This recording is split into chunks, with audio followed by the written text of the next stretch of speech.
जय हिंद मित्रों आज हम लेके आए हैं आपके बीच हिंदी वर्णमाला के 20 कठिन क्वेश्चन जो आपके जान मार लेंगे। आप कहेंगे अरे बाप रे बाप इतना हार्ड क्वेश्चन कैसे लाए गुरुजी, ये जो एग्जाम में आए हैं ऐसा नहीं कि अपने मन से लिख के लाए, एग्जाम में भी आए हैं मित्र। एक बार आप देखेंगे कहेंगे नहीं गुरुजी क्या क्वेश्चन है, उर्चवा मुर्चवा क्वेश्चन नहीं है मेरे मित्र। देखिए क्या कर रहा है, भाषा की सबसे छोटी सार्थक इकाई। हम नहीं कह रहे हैं कि सबसे छोटी इकाई, सार्थक इकाई क्या होता है मित्र, शब्द होता है। अब कहा गुरुजी कैसे, यही होता है। कह रहा सार्थक, सार्थक मतलब जिस चीज का कोई अर्थ हो तो सार्थक है, अर्थ सहित है तो शब्द है। अगर पूछ दे भाषा की सबसे छोटी केवल इकाई पूछ दे तो हम कहेंगे वर्ण को ही हम लोग कहते हैं अक्षर, अक्षर कहते हैं वर्ण को। ध्वनि भी कहते हैं, महेंद्र सिंह धोनी मत समझ लेना। ध्वनि को हम कह सकते हैं मौखिक वर्ण, क्या कह सकते हैं, मौखिक वर्ण, मौखिक वर्ण। इसको हम कह सकते हैं लिखित वर्ण, लिखित वर्ण, सबसे छोटी लिखित वर्ण। ऐसे है, हमने कहा कि भाषा की सबसे छोटी सार्थक इकाई क्या हो गया, शब्द हो गया। और सबसे छोटी इकाई खाली पूछे उसमें सार्थक नहीं दिया रहेगा तो क्या मारेंगे, वर्ण या अक्षर या ध्वनि मारेंगे। वर्णों की योग को शब्द कहते हैं, ये भी बात जान लीजिए। वर्णों के योग को क्या कहते हैं मित्र, शब्द कहते हैं, शब्द कहते हैं। जल्दी से छाप ले रे चेला, जल्दी छाप। देखिए क्वेश्चन दूसरा नंबर क्या कह रहा है, मूल व्यंजन की संख्या। ये नहीं कह रहा है कि कुल व्यंजन की संख्या। मूल मतलब पुराना, पहले कितने व्यंजन थे। जब मूल की बात करें तो हम मारेंगे 33। अगर कह दे कुल, क्या कह दे मेरे मित्र, कुल व्यंजन की संख्या, तब हम मारेंगे 41। अगर कह दे कुल वर्णों की संख्या, हच से मारेंगे 52। ठीक है, अब चलिए इसका भी स्क्रीनशॉट ले लीजिए हच से, जल्दी करो, जल्दी देखो। तीसरा नंबर क्वेश्चन क्या कह रहा है कि निम्न में से कौन संयुक्त स्वर है। हम ही नहीं कह रहे हैं कि कौन स्वर है, ऐसे कहबा तो गुरुजी कुल है स्वर बा, तो संयुक्त स्वर क्या है। तो देखिए ई संयुक्त स्वर नहीं है, ई संयुक्त स्वर नहीं है, ई भी नहीं है, ई है। देखिए हम बता रहे हैं, डिटेल में समझिएगा। संयुक्त स्वर क्या होता है, संयुक्त स्वर होता है, संयुक्त मतलब होता है दो या दो से अधिक चीज़ों से मिलकर जो बनी चीज़ होती है उसे क्या कहते हैं, हम संयुक्त कहते हैं। इसका मतलब कि ये जो ए, देखिए संयुक्त स्वर कितने होते हैं बता दे रहे हैं, 4। संयुक्त व्यंजन नहीं बता रहे हैं, स्वर ए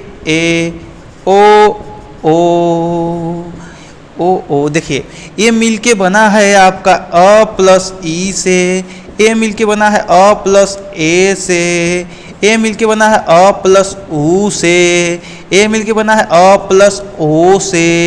ए का मतलब दोनों कहीं ना कहीं कोनो से मिले हैं। एग्जाम में कोई पूछ देता है कि किस शब्द से, किस वर्ण से मिलके बने हैं, कभी ये भी ध्यान दीजिएगा आप मित्र, ये भी बहुत जरूरी है। ये संयुक्त स्वर है, ये सब मूल स्वर हैं। क्या है, मूल स्वर है, लेकिन संयुक्त स्वर मूल स्वर नहीं है, क्योंकि दो चीज़ों से मिलके बना है तो कहाँ से मूल हो जाएगा, मतलब किसी ने मिलके बनाया है। जल्दी से स्क्रीनशॉट ले ला रे चेला, अब जल्दी करो मेरे मित्र।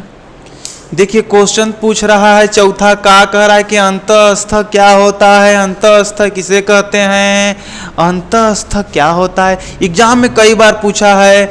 देखिए 4 होते हैं, इसकी संख्या 4 होती है। कौन कौन होता है, यर, लव। कैसे ट्रिक बनाएंगे, अपने अंतःस्थ से यार से लब करो, यार से लब करो, खूब करो, रोज करो, डेली करो। य से य, ल से ल, व से व। कैसे ट्रिक बन गया, जल्दी से छाप लो, यर लव। देखिए क्वेश्चन नंबर 5 क्या कह रहा है, काकल्य वर्ण कौन है। काकल्य एग्जाम में पूछा है, कितना लोग को नहीं मालूम है, क्योंकि स्कूल और कोचिंग और ट्यूशन में सब नहीं पढ़ाया जाता है। बच्चे क्यों नहीं पढ़ाया जाता है, क्योंकि मूर्छावार टीचर को मालूम ही नहीं है और किताब देखता ही नहीं है। तो काकल्य है जो ह को कहते हैं, एकमात्र ह ऐसा है जिसको हम काकल्य कहते हैं। एग्जाम में पूछा हुआ है, जल्दी से छाप लो, जल्दी से छाप लो। देखिए क्वेश्चन नंबर 6 क्या कह रहा है, र का विवरण कीजिए। र किस किस में आता है, कहने का मतलब ये है, देखिए ध्यान से देखिए, र किस में आता है। एक होता है वत्सर्य में आता है, वत्सर्य में भी आता है। लुंटित भी कहते हैं इसे, लुंटित, लुंटित कहते हैं इसे, कहते हैं अघोष, अघोष। अल्प प्राण कहते हैं, अल्प प्राण, अल्प प्राण, अल्प प्राण, अल्प प्राण कहते हैं। अंतःस्थ भी हम आपको बता दिए, इसे अंतःस्थ भी कहते हैं, अंतःस्थ। देखिए यर लव बताए थे, यर लव सब अल्प प्राण में आते हैं और सभी किस में आते हैं, सघोष में। घोष लिख दीजिए यहाँ पे मेरे मित्र, घोष लिख दीजिए, वहाँ पे घोष होगा, वहाँ पे घोष लिख दीजिए और सब सही है, इसे घोष कर दीजिए। जल्दी से छाप लीजिए, छाप लीजिए। यहाँ देखो कुछ कुछ तरह 7 नंबर क्या कह रहा है माइकल देवन। क्वेश्चन नंबर 7 कह रहा है कि दीर्घ का वर्ण विच्छेद करिए। संधि विच्छेद करने को नहीं कह रहा है, का संधि विच्छेदन नहीं होगा। ध्यान से देखिए क्या कह रहा है, दीर्घ, दीर्घ में देखो पहले आप हम क्या करेंगे, पहले आधा द लिखेंगे। ये जितना नीचे लटका रहता है ये पूरा र होता है, और पूरा र ऋषि से बना होता है, लटकऊँगा वाला 60, ये लटकऊँगा 60, तो हम पूरा ऋषि ल लिख देंगे, ऋषि र। फिर प्लस का निशान, आधा ग है, आधा ग है, वहू में अ है। कहते हैं ना व्यंजन, सभी व्यंजन क्या होते हैं, किससे मिलके बने हैं, स्वरों से मिलके बने हैं। तो स्वरों से मिलके बने हैं, देखो इसे समझ में आ गया ना। ये एग्जाम में भी पूछा है, एग्जाम से आए हुए सभी क्वेश्चन हैं, लापरवाही ना करें, सावधानी हटी दुर्घटना घटी। जल्दी से लिख लो सब। देखिए क्वेश्चन नंबर 8 कह रहा है कि जिनकी ध्वनि केवल मुख से निकले, केवल मुख से निकले। मित्र ध्वनि केवल मुख से ही निकलती है और कहीं से नहीं निकलती है, जहाँ से कुछ निकलती है सब भूल जाओ। लेकिन एक चीज़ और जान जाइए, ध्वनि को सिर्फ 2 चीज़ों से निकाला जा सकता है। कहवा गुरु जी कैसे, एक खे मुँहे से, एक खे नाकी से। एक खे मुँहे से, एक खे नाकी से। जो नाकी से निकलता है उसे कहते हैं नासिक या पंचमाक्षर, पंचमाक्षर, पंचमाक्षर। और कुछ मत कह देना, इसे पंचमाक्षर ही कहना। पंचमाक्षर किसी भी वर्ण का 5वां अक्षर होता है, इसलिए पंचमाक्षर कहते हैं। नासिक इसलिए कहते हैं क्योंकि उसे नौ से नाक से बोला जाता है, जैसे कि ये सब देख ले, ये सब देख लें, घरे छाप ले हैं। देखिए अब मेन क्वेश्चन है कि केवल मुख से बोला जाता है तो उसे कहेंगे, जैसे कि कोई प्रधान चुनाव में खड़ा होता है तो उसे हम कहते हैं कि अकेले मान जो खड़ा हो गया, मान जाइए कि अकेले है, तो कहेंगे निर्विरोध। का है निर्विरोध, विरोध समझना और कुछ मत समझना। विरोध, विरोध है तो इसका कोई विरोध करने वाला नहीं है, तो आगे शब्द क्या लगा, निर्विरोध। निर्विरोध मतलब जो नाकी से बोला जाता है नासिक, तो बिना नासिक से ना बोला जाए तो कहेंगे निर्नासिक या निर्नासिक, निर्नासिक। कितना बढ़िया ट्रिक से समझाएं मेरे मित्र, बेसिक में पूरा खोल के रखनी है, बस आप लोग लबर लबर इसे लिख लीजिए, जल्दी करो। क्वेश्चन नंबर 9 देखिए क्या कह रहा है, जब एक ही ध्वनि का द्वित हो जाए, द्वित हो जाए, द्वित हो जाए तो उसे क्या कहते हैं। द्वित मतलब कैसे, हम दो, हमारे दो प्यार मोहब्बत होने दो, प्यार मोहब्बत इकल्ला करोगे नहीं, जब भी जरूरत पड़ेगी 2 ही लोग की जरूरत पड़ेगी। कितने लोग की जरूरत पड़ेगी मेरे मित्र, 2 ही लोग की। और 2 ही लोग जब बन जाएंगे तो युग्म बन जाएगा। क्या बन जाएगा, युग्म बन जाएगा, युग्म, युग्म। जब दोनों लोग का सेटिंग हो जाएगा, 2 लोग मिल जाए तो युग्म हो जाए, तो युग्मज, युग्मज, युग्मज। एकदम उग्मज मचा दिए तुम लोग भाई सेटिंग के साथ, युग्मज हो जाएगा। तो देखिए कैसे द्वित होते हैं, देखिए हम बता रहे हैं। जैसे हम लिख दें दिल्ली, दिल्ली, दिल्ली में देखो इधर 2 ठे ल आया है, यह दोनों जब युग्म हो गया तो इसे कहते हैं युग्मज, जिसे ही कहते हैं द्वित। क्या कहते हैं, द्वित, द्वित। लेकिन यहू में कई कंडीशन है मेरे मित्र, कभी भी 2 महाप्राण एक साथ नहीं आते हैं, कभी भी 2 महाप्राण एक साथ नहीं आते हैं। जैसे हम कहें बिच्छू लिखो तो बिच्छू देखो ऐसे लिखोगे, आधा च मतलब एक ही अल्प प्राण रहेगा, एक ही महाप्राण रहेगा। 2 अल्प प्राण साथ में आ सकते हैं लेकिन 2 महाप्राण साथ में नहीं आ सकते हैं, तो बिच्छू को हम लोग ऐसे लिखते हैं। समझ गए, तो जल्दी से स्क्रीनशॉट ले लो चेला। देखिए क्वेश्चन नंबर 10 क्या कह रहा है, दंत्योष्ठ। दंत्योष्ठ एकर मतलब जो दंतों से ओठों से दोनों से मिल के बोला जाए उसे क्या कहते हैं, दंत्योष्ठ। एक मात्र अकेला सौतेला नहीं, अकेला राजा है वह। देखिए राजा अकेला दंतोष्ठ है। दंत किसे कहते हैं, जो दांत में जब जबान सट जाए राजा तो उसे क्या कहते हैं, दंत कहते हैं। दंत को आप लोग बताइए। कंठ किसे कहते हैं ये भी बताइए। देखिए हम बताने की कोशिश कर रहे हैं कंठ क्या होता है। जैसे क वर्ग पूरा कंठ है, क वर्ग पूरा क्या है, कंठ है। ख वर्ग इसी में ख ख ग जब तक आएगा नहीं 5 पूरा लिखेंगे। वर्ग मतलब होता है 5 ऊपर 5 नीचे का बना रहा है। तो ऐसे ऐसे करते चलेंगे तो कंठ तालु मूर्ध दंत ओष्ठ क च ट त प क च ट त प। ऐसे ट्रिक बना लीजिए। कंठ तालु दंत मूर्ध ओष्ठ, कंठ तालु दंत मूर्ध ओष्ठ। तो प में देखिए प फ ब भ आ रहा है, प फ ब भ ऐसे ऐसे आ रहा है। च छ ज झ आ रहा है, ट ठ ड ऐसे ऐसे आ रहा है। तो मित्र दंत और ओष्ठ दोनों से मिलके सिर्फ व बनता है। दंत किससे बनेगा, त वाला। आप लोग मिला लीजिएगा। ये देखिए बहुत इंपॉर्टेंट है। आप लोग बचपन से सेतुआ से पढ़ते लिए आ रहे हैं, लेकिन आपको इस चीज़ नहीं समझ में आया होगा। कभी आप ध्यान भी नहीं दिए होंगे, ना कभी नोट किए होंगे। लेकिन आज हम आपको ध्यान देने में मजबूर करेंगे और नोट भी कराएंगे। कह रहा है कि किसे हिंदी के मानक वर्णमाला में स्थान नहीं दिया गया, उसे मार के भगा दिया गया, उसको लात से मार के भगा दिया, जैसे भगा दिया गया। लेकिन बिना उसके किसी का इज्जत नहीं होता है, सम्मान नहीं होता है। आप कौआ खराव का किताब पढ़े होंगे, वो चीज़ आपको नहीं मिलेगा। 36 मिलेगा लेकिन एक गायब रहेगा। हम कहते हैं ना कुल वर्ण कितना है, 41 है। तो काहे है, कैसे कैसे बढ़ जाता है बता रहे हैं। देखो क्या है, देखिए ये जो सरैया सरा हम लोग बचपन में पढ़ते थे कौआ खराव की किताब में आपको नहीं मिलेगा। हम इसी को श्रीमान भी बना देते हैं, कहते हैं माननीय श्री योगी जी, मोदी जी, श्री लगाते हैं बिना सम्मान के। अगर किसी को हम खाली योगी कहें तो कैसा लगेगा, अच्छा नहीं लगेगा। तो यही जो चीज़ है आपको कौआ खराव में नहीं मिलेगा। इसलिए कह रहा है कि इस लतिया के भगा दिया गया और क्या कर दिया गया, वर्णमाला में इसको जगह नहीं दिया गया, न इसको आवाज़ दिया गया, न खाना दिया गया, न पीना दिया गया। इसका शादी भी किसी से नहीं कराया गया। यही संयुक्त व्यंजन स्वर है, यही संयुक्त स्वर है। ये भी ध्यान लीजिए। चलिए जल्दी से छाप लीजिए फुलचड़ी में।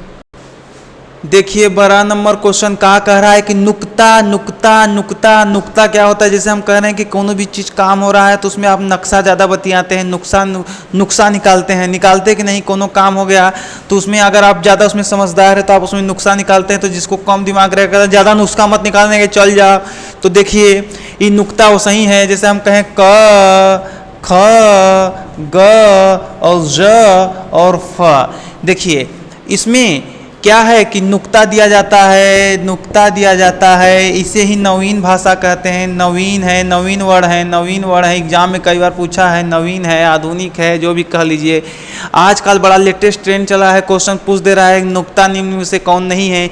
इसमें हम लगाएं चाहे न लगाएं, लेकिन ये जन्म सिद्ध अधिकार है कि नुक्ता लगेगा। ज और फ में बिना नुक्ता के कोनो काम नहीं चलेगा। तो यह देखो कह रहा है, इतना बढ़िया लिखने के बाद अगर एक बिंदी नहीं निकाले तो नुक्सा निकाल रहा है कि नहीं नुक्सा, लगा दिए तो सही हो गया।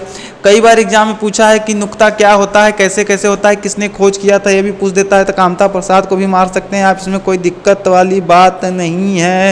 ये अरबी फारसी से मिलके बना है। सबसे बड़ी चीज़ क्वेश्चन ये भी पूछा है, ये अरबी फारसी से बना है मेरे मित्र। जल्दी से छाप लो इसका चित्र। देखिए मित्र क्वेश्चन नंबर 13 चिल्ला चिल्ला कह रहा है कि च वर्ग पूरा ई ओ यस। यस क्या है, यस यस यस कौन सी ध्वनि है, कौन सी ध्वनि है, कौन सी ध्वनि है।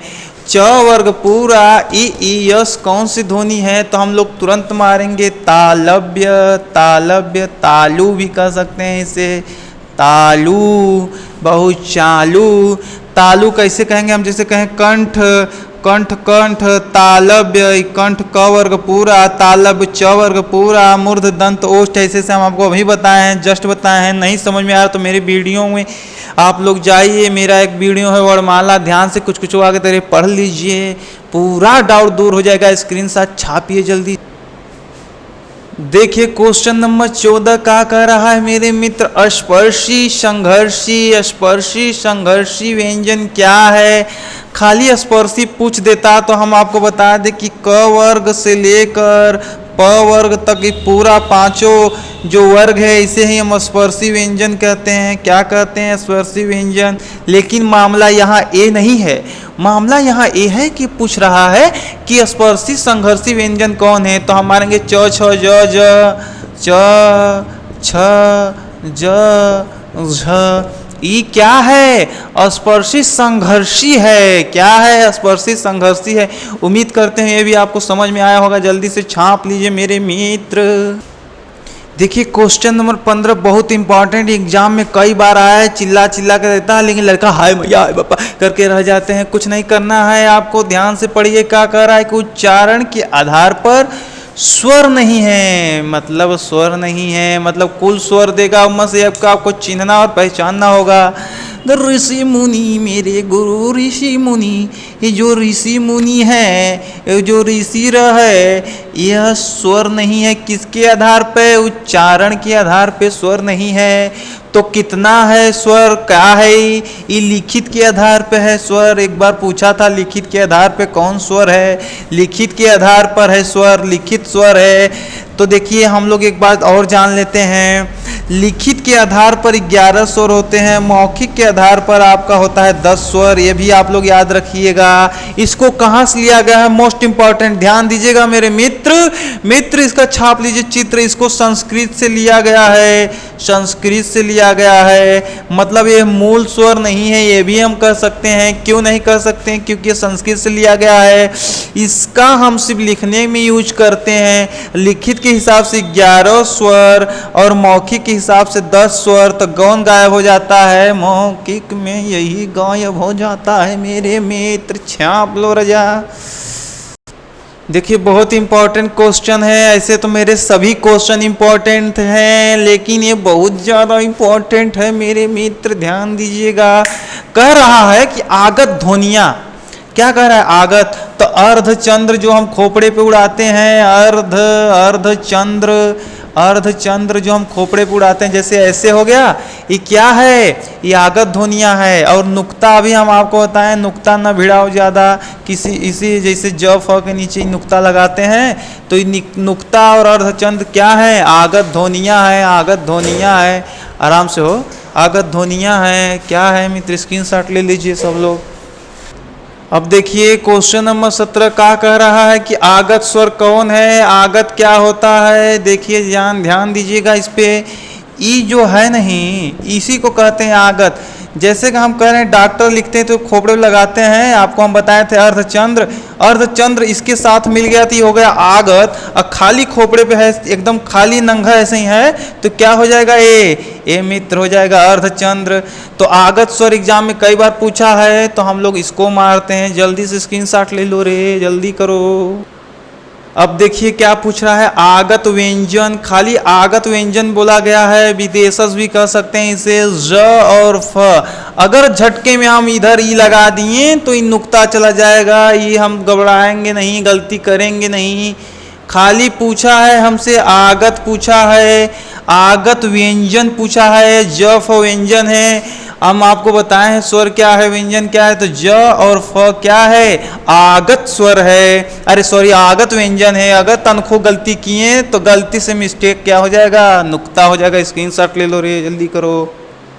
देखिए कह रहा है उत्क्षिप्त। एग्जाम में कई बार पूछा है लेकिन कोचिंग में मुरझावा टीचर सब बच्चों को नहीं बताए थे। काहे नहीं बताते? उनको खुद नहीं मालूम, बहुत बड़ी समस्या है। उत्क्षिप्त व्यंजन क्या है?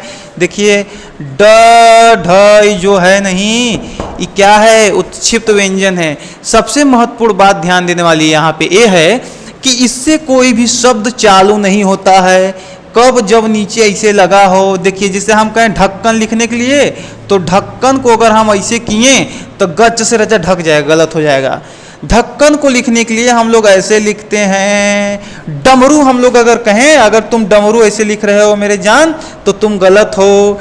डमरू ऐसे लिखाता है। और डमरू में छोटका ऊ कि बड़का ऊ, इतना कितना लोग को भी नहीं मालूम। जैसे रूप में छोटका ऊ कि बड़का ऊ, जल्दी बताओ सब कमेंट में। चलो स्क्रीनशॉट ले लो सब। देखिए सबसे हार्ड आज का क्वेश्चन जो है हम टॉप 20 लाए थे। सबसे कठिन प्रश्न में 20 नंबर देखिए, ऐसे कठिन तो 20 था, हम आपको दिखा चुके हैं। ऐसे क्वेश्चन लाए थे जो एग्जाम में आए हैं लेकिन आपके किताब और खोपड़ा में नहीं आए हैं।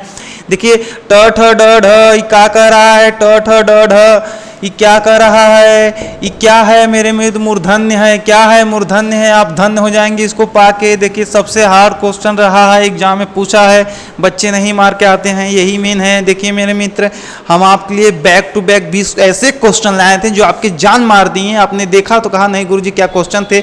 अगर अपनी ईमानदारी से बताइए कि अगर क्वेश्चन आपको सरल लगा हो, एक भी क्वेश्चन सरल लगा हो या ऐसा कोई मुरझावा क्वेश्चन हो कि बिना मुंह धोए हम उठा के ले चले आए, तो कमेंट बॉक्स में बताइए। आप एक बार देखेंगे तो आपको समझ में आया होगा। आप कमेंट में बताइए कि आपका रेशियो कितना सही रहा किस क्वेश्चन में। तब